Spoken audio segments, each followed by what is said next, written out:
Everyone, welcome to my workshop, and today we are looking at the Genmitsu 4040 Pro Max CNC. This is the latest in their line. They've continued to make improvements on this, but the first time I've gotten to take a look at this specific machine, I'm interested in it because I think it makes a really good benchtop unit as well as something that you can get started with, but it is also not going to be overly limiting. There's some expandability to it, so I'm going to take a look at its features, tell you about it. We're going to look at a few projects and help you decide if maybe this is something that might work out for you. So if that's something interesting to you, want to learn more about it, stay tuned. We're going to jump right into it.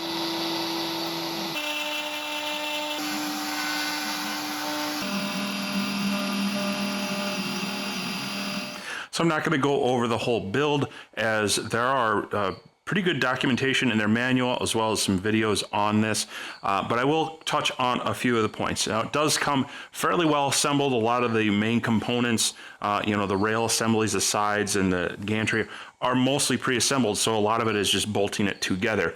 The important things I'm going to mention are take your time and don't tighten things down too soon. You want to kind of get things lined up, get those screws in place, but allow yourself some flexibility until you make sure that everything is lined up. Otherwise, you could find yourself introducing a little bit of bind and twist. So get the screws started, make sure everything's lined up, and then lock them all down. Overall, things are pretty straightforward. They've got decent cable management on here. You do add a couple plates to the back and then some zip ties, so take your time on that. But overall, the cable management is handled pretty well. I do like that the control box is on the side here, and generally they've got the cables coming out of the way. You do have some optional ports up front for an offline controller and pendant and such, as then well on back you have your A-axis, which would be for rotary, and then overall control coming back there. So they do try to keep the power and the most of the items out of the way. My one complaint is that they have the Z probe for your setting your Z height, but that plugs into this module on the back of the gantry. And I feel that was a bit of an oversight on their part, because now that is just dangling there. You either need to plug and unplug it, which over time is going to wear out that connector, or you got to build like a little caddy or something here. You could, cut one out of wood or 3D print something. I just feel it's an oversight that should have just been plugged into the controller on the side. It could sit off to the side, and then you can move it onto the work area as needed. So just one minor complaint there. But overall, the build is pretty nice. They do include a two-piece spoil board, and so that gets bolted on. It is made out of a little over half-inch MDF, and it has pre-threaded 6mm inserts in there. So that's great. I'm probably going to rebuild it myself for two reasons. It's split, and in the middle, that introduces a little bit of flex between the two, as well as there's no support underneath. Now, you could run with this board, but you're definitely going to want to build some sort of support on the middle. I'd like to see some sort of cross brace, either front to back or side to side, just making sure that that is supported underneath, and that these two halves aren't able to flex side to side. Again, a very minor fix would be just to find some material, whether it be metal or even just some more MDF, and mount it to the underside so that it's sitting on your surface and prevents this from flex. Anytime you have flex in your spoil board, it's going to affect the quality of your cut and can mess up your depths and such. So just a minor little thing, like I say, fairly easy fix. But I'll probably in the future be making my own spoil board using more Imperial hardware and maybe just a slightly different layout for some clamping methods.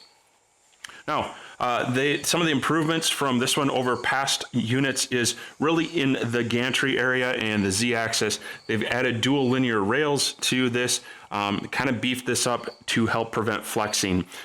So this one with the upgraded Z-axis definitely helps take out that flex.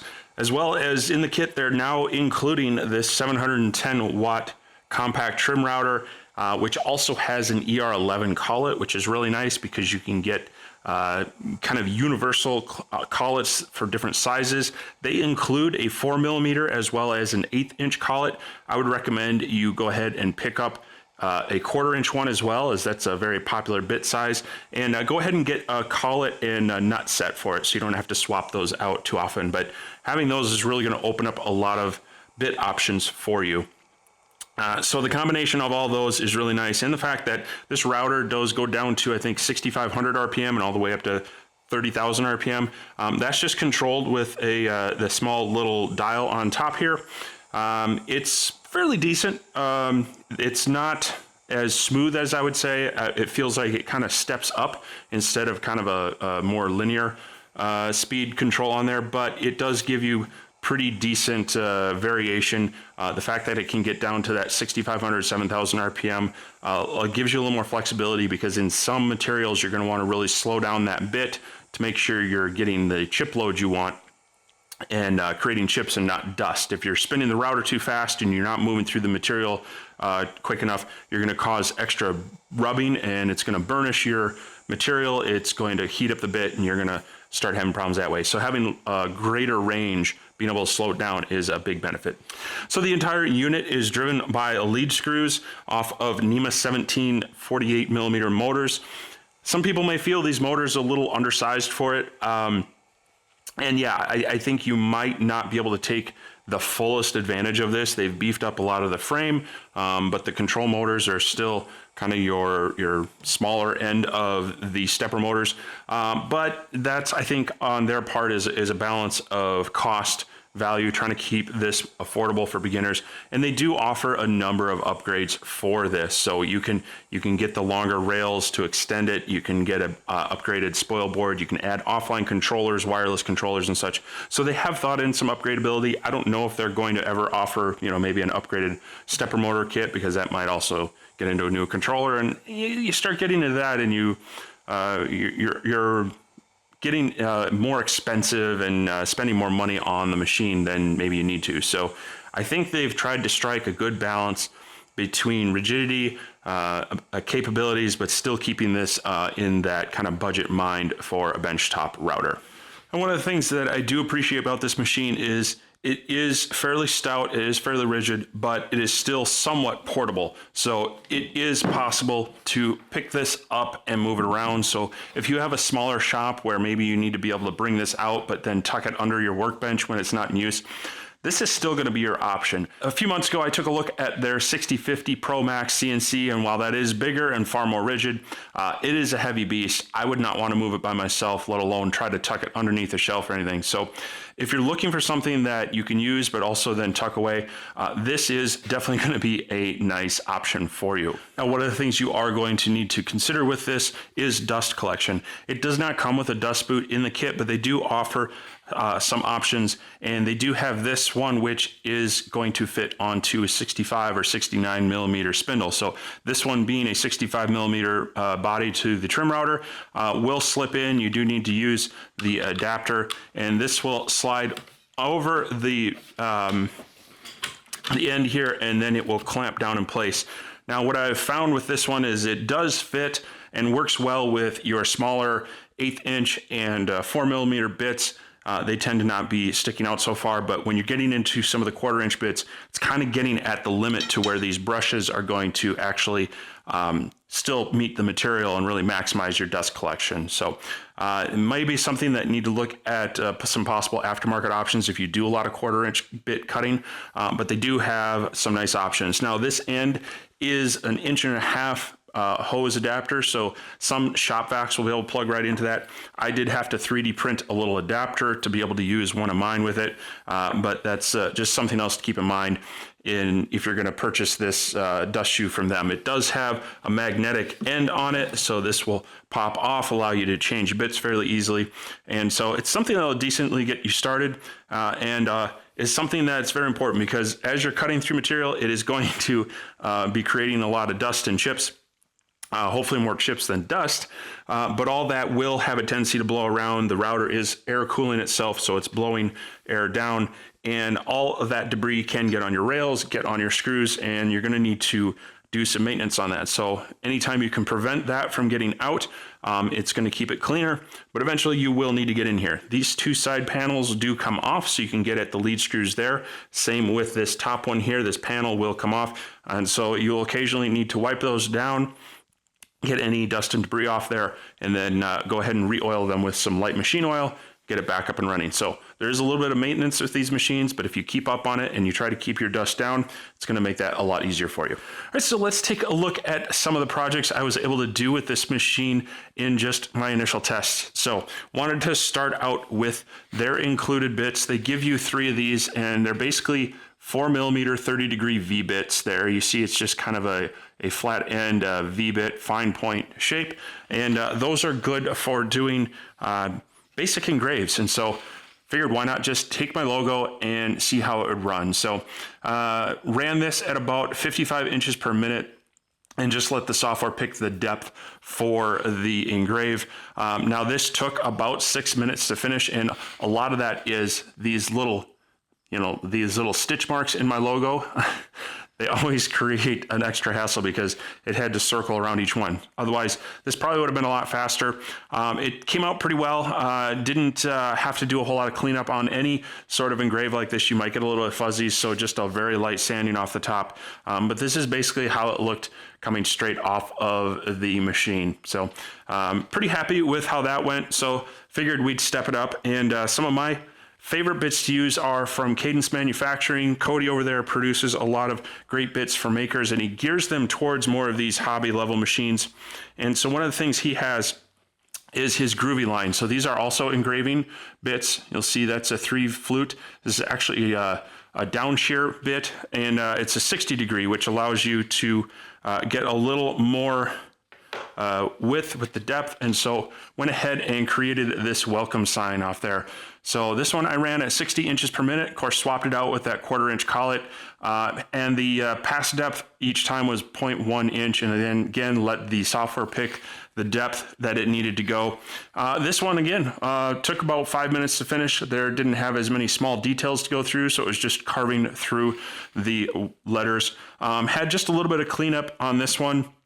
Something that isn't uncommon with various species of wood. This is actually just some, I believe this is just some white oak from a big box store here. And to do some of that cleanup, I just get like a brass wire bristle brush and then just kind of just brush it through the words there, and that kind of just picks up any of the little fuzzies that you need. And then again, maybe just a quick finish sanding on top. So again, pretty good quality, pretty easy project to do. So you can see how this machine for making small signs, perfect size. This wasn't maxing it out at all. I could have made this probably twice as wide and definitely bigger, because you've got that 15 by 15 inch working area, or about 400 by 400. So, all right, so next wanted to try cutting out a little catch-all tray. This is about 4.5 by 3.5 inches. And for that, went ahead and used an 1/8 inch downtown Jenny. So we had to, of course, swap out our collet for the 1/8 inch. Went ahead and ran this. We wanted to get about a, this material is about 3/4 of an inch thick. This is just kind of your standard hardwood that you might find at a big box store. And wanted about a 0.4 inch depth of cut. That leaves about a 1/3 of an inch for a lip and a 1/3 of an inch for the base. And did that at about 55 inches per minute, and 0.0625 is the depth of the pass. So had to do a few number of passes to get through the material, and then also did the profile cut, did that with the same bit. So using the Downtown Jenny, that has a down cut bit, and so the way the flutes are, as they're shaving chips off, they're actually pushing the fibers down, so you don't get a lot of tear out on top. And since we're going through, not all the way through, it will just leave the base pretty clean. And as long as the machine is trimmed, it won't leave a lot of witness marks in here. So did just some minor sanding to soften the edges, and the profile cut was fairly clean as well. Just a little bit of cleanup there and sanding. I have not finished this in any means, but worked out pretty well. Using that 1/8 inch bit and going kind of conservatively on the speeds there, doing 55 inches per minute, and a 1/16 inch depth per pass. Did take about an hour to finish this. So moving up to a 1/4 inch bit would definitely improve this as far as it's going to bring out more material. You can be able to do deeper passes. But this is a classic example of things you can cut out with this. This is obviously a smaller tray, but if you get a bowl bit, you can hog out the interior faster, use a 1/4 inch bit, and you could definitely make some fairly nice catch-all trays with this machine. So another fun thing to do with these is 3D engrave. So this is something set up in VCarve. It takes an STL file and can make a relief out of it.